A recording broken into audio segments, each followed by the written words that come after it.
ASEOUL.org, the Asian Whale Club, for Bitcoin investors with over 50 Bitcoin actively in play. Let me explain how China FUD works and why they do it. This is crucial.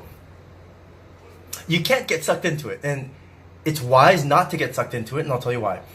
The way China FUD works, China scares people so that they can get an advantage. China scares people so that they can manipulate and control. China scares people so that they can get more leverage on something that's getting out of hand. That's on something that's actually growing out of hand.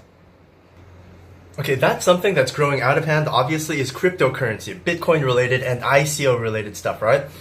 Why would they FUD it, and what advantage does it give them to create some kind of FUD so that they can get leverage? And what kind of leverage do they want, really? Let's look back at history. In the 1980s, the Chinese manufacturing boom just went out of control. Absolutely out of control. What did the Chinese do? Do you remember what the Chinese did? If you're paying attention, or if you wanted to start a injection molding plant, or if you wanted to start a electronic circuit board company, a circuit board printing company, you had to go to China, and then you had to find places where you had infrastructure for electricity, water, power, that sort of thing. Excuse me, I think I got a little bit sick when I was catching the rain in Paris a couple days ago. So, what did they do? You know what they did? I'll tell you what they did. The government officials knew that what the Chinese government wanted to do is use their labor pool to start manufacturing operations so that they could seduce Western companies to come over and invest in China. But what do they need? They need space. They need land with infrastructure. They didn't have 10 years to build new electricity and new plumbing and all that. So what did they do?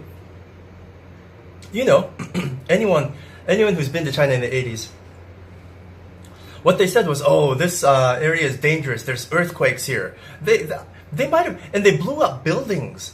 They destroyed buildings. They might have even destroyed some buildings on purpose, saying, oh, this entire region, this entire city was built by one construction company that apparently had faulty construction. So all these buildings can go down just like this one. Look it up on the internet. In the 80s and 90s, there were tons of buildings that just collapsed for no reason. And people died. This is China. So what did they do? Oh, well, we'd better sell our land and our apartments for super, super cheap, and we'd better get out of here. This farmland is... And they said, your farmland is actually contaminated with some radioactive or some carcinogenic or something. You know, they came up with some reason to get rid of the farmers, to get rid of the homeowners, to get rid of the apartment dwellers, cleared everybody out, leveled everything. What did they do? What did they do? They built the plant that Apple is manufactured in. What did they do? They built Guangzhou. They built parts of Shanghai, the outskirts of Shanghai. They built on the outskirts of Beijing. This is how they do it, folks.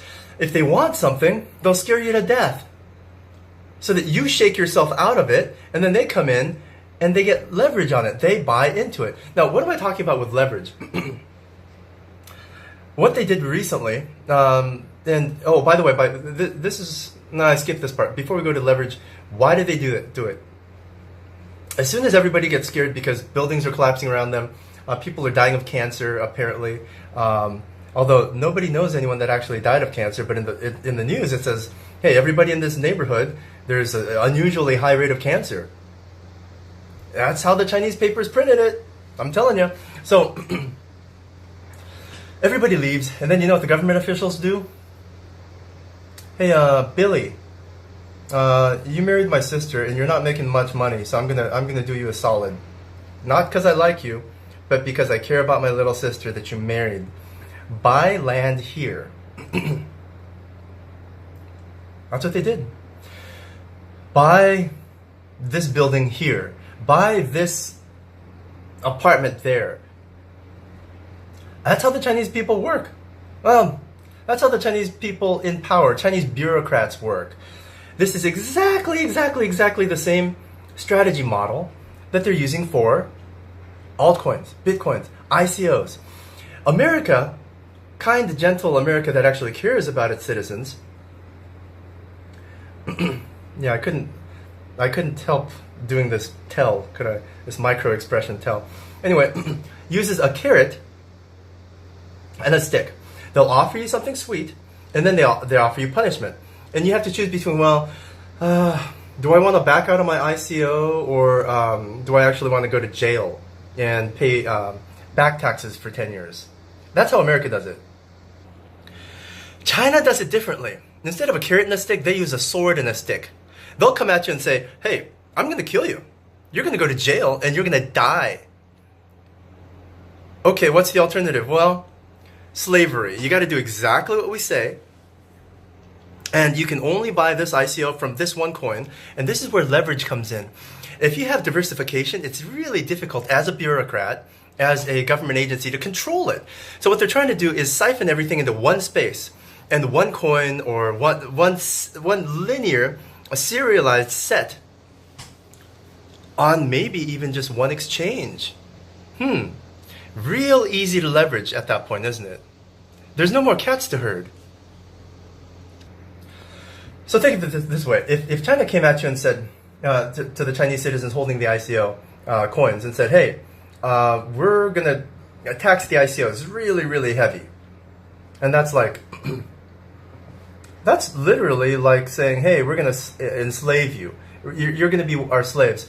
And then they said no, and they resisted. This is what my tweet's about. They resisted and they fought the Chinese government. Then the Chinese government would have a headache, right? So it's easier for the Chinese government to say, we're going to kill you. All of a sudden, the Chinese ICO, well, you know what? Slavery ain't so bad. Take me in. That's what they're doing.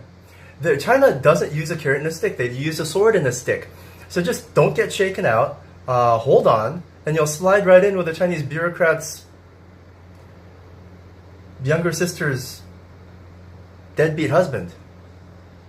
BitcoinSoul.org, SEOUL.org. If you have over 50 Bitcoin, you want us to manage for you.